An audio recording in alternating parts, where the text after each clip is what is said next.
A is for Allah, nothing but Allah. Ba is the beginning of Bismillah. Ta is for taqwa, bewaring of Allah. And Tha is for thawab, a reward.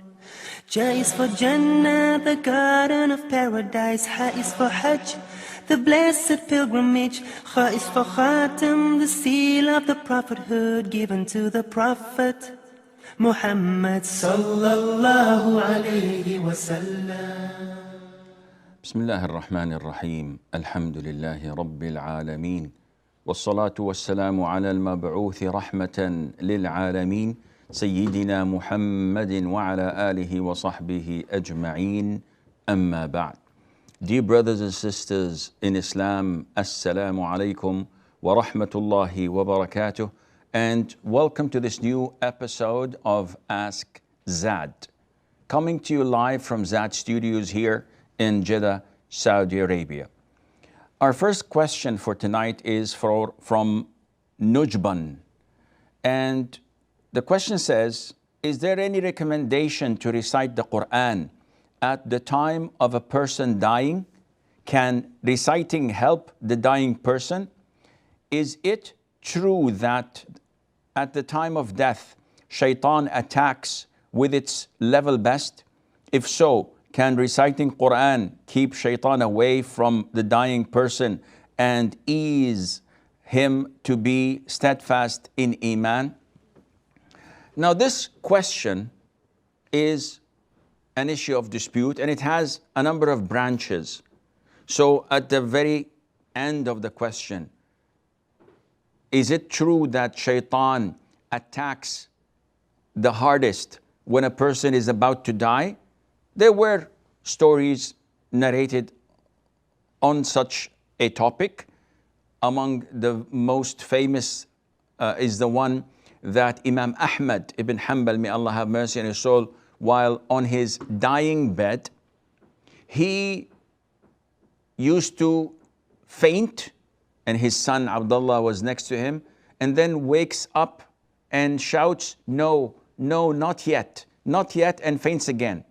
So he did this a couple of times, and then his son, when he woke up and was conscious, asked him, "Oh father, what is it that is making you say not yet, not yet?" So he said, "My son, did you hear that? I saw Satan biting his hand and saying in regret, 'Oh Ahmed, now I cannot lure you, I cannot deceive you, I cannot trick you because you're about to die.' And I'm telling him, not yet, no, I'm not dead yet, I'm not saved yet. Once I die, you have no control over me, but now I'm still alive and I have to be aware of what you might be doing or attempting to do." So yes, this is true that Satan attacks a person the hardest when he's about to die, because this is the last chance. And we know that the Prophet ﷺ said, "Innamal a'malu bil khawatim." Verily, deeds are by their conclusion, in the sense that whatever you die upon, you will be resurrected upon. So if you die drinking wine, you will be resurrected drunkard. If you die in the form of ihram and you are in Hajj saying labbaik Allahumma labbaik, you will be resurrected on this as well. Coming back to the first question, is it recommended to recite the Quran while a person is dying? This is an issue of dispute among scholars. The Ahnaf, the Shafi'is, and the Malikis, let me rephrase that. The Hanafi, the Shafi'i, and the Hanbali school of thought recommend reciting Surah Yasin. And the Maliki school of thought say that this is not permissible. So who do we choose? Is it the majority rules, or is it according to the Quran and to the Sunnah? definitely it's according to the Quran and the authentic Sunnah. The three schools of thought that said that reciting Surah Yasin is recommended, they based their allegation and verdict upon weak hadiths in the virtues of Surah Yasin, and none of these hadiths is authentic. And hence, the way we deal with difference of opinion among scholars is that we follow whatever follows the Quran and the authentic Sunnah. And the opinion of Imam Malik is the strongest because he has the justification for not reciting the Quran. First, the hadiths are all weak. Secondly, it was never done by the Prophet ﷺ and his companions, and Allah Azza wa Jal knows best. Shu'aib from the Emirates. Assalamu alaikum. Salam wa barakatuh. How are you, Sheikh? I'm fine, hayakallah akhi. What can I do for you? Sheikh, I have a question with regards to one of my friends. He narrated a story to me. I said I will ask you about this and to know your opinion. Now, he knows somebody apparently in a Muslim country, maybe in Philippines, and it's a female.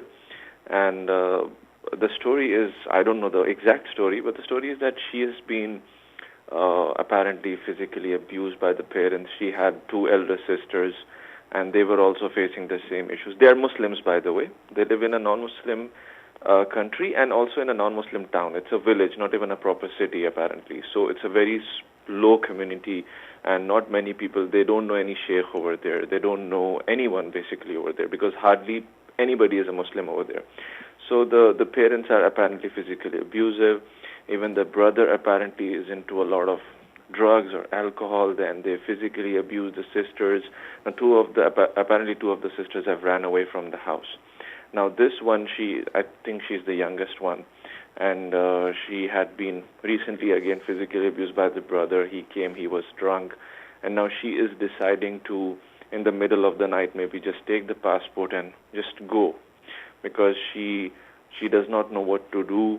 Then I said, listen, I will ask for an opinion. What should a woman, if this is really a scenario, and if she is an adult, maybe above 21, what should she do? I mean, should she complain to the law enforcement authorities? Because she said she doesn't trust anyone. She does not know any Muslim mufti in that area. It's a non-Muslim town. Okay. Yeah. I will answer. Any more questions? No, that would be all. Thank you so much. Barakallah feek. Brother Shu'aib from the Emirates is basically talking about an issue of domestic violence. And there is an amount of abuse being inflicted upon her and her two sisters who already fled and ran away. And she says that her brother is also abusive to her, and she doesn't know anyone, she doesn't trust anyone. Basically, she is drafting and drawing the only possible solution and answer to her problem, which is just leave. And this is not applicable, akhi. In a question and answer session, when people ask such questions, we cannot give them simply, yes, leave, run for your life, do this, do that. No, this is a serious issue.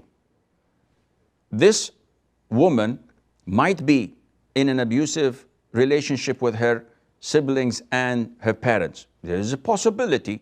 Wackos and crazy people are everywhere. It's not only the non-Muslims. Also among the Muslims, you will have people with twisted brains, if any brains at all. So we do acknowledge this, but we also acknowledge the fact that there are